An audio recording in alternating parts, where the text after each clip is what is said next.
পরিবারের সবাই মিলে অনেক ঘোরাঘুরি করলাম। করতে গিয়ে এখানে মামা শিক বিক্রি করে, তাই এই শিকগুলো নিয়েছি। মামা আবার এই শিকগুলোকে এখন কেটে তারপরে ভেজে নিবে। আমরা এখানে ওয়েট করতেছিলাম। এখানে দুইটা শিক কিন্তু কতটা কম দেখাচ্ছে। এটা আমরা পরীক্ষামূলক নিয়েছি, আগে এটা খেয়ে দেখবো যে খাবারটা কেমন লাগে।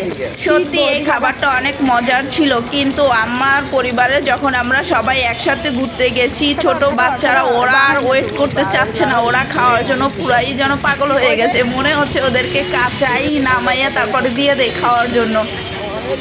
ওদেরকে আগে দেওয়ার পরে আমরা পরবর্তীতে আবার অর্ডার করি। যখন খাবারটা খেয়ে দেখি যে সত্যি না অনেক মজা, তখন আমরা সবাই মিলে একসাথে খাবারটা খেয়েছি। আর এটা আমি জানি না মামারা এই শিকগুলো কি কি মশলা দিয়ে মাখিয়ে রেখেছে, তবে এটা খাইতে কিন্তু খুবই খুবই খুবই মজা।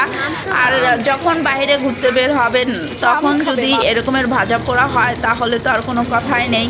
সাথে ছিল আরও হালিম, আর এই হালিম খাওয়ার বট দিয়ে কিন্তু মজাই আলাদা। আমি তো এর আগেও অনেক ভিডিওতে বলেছি, আপনারা ট্রাই করবেন এভাবে করে হালিম বট একসাথে খাওয়ার, দেখবেন এটার টেস্ট কিন্তু অনেক অনেক আলাদা।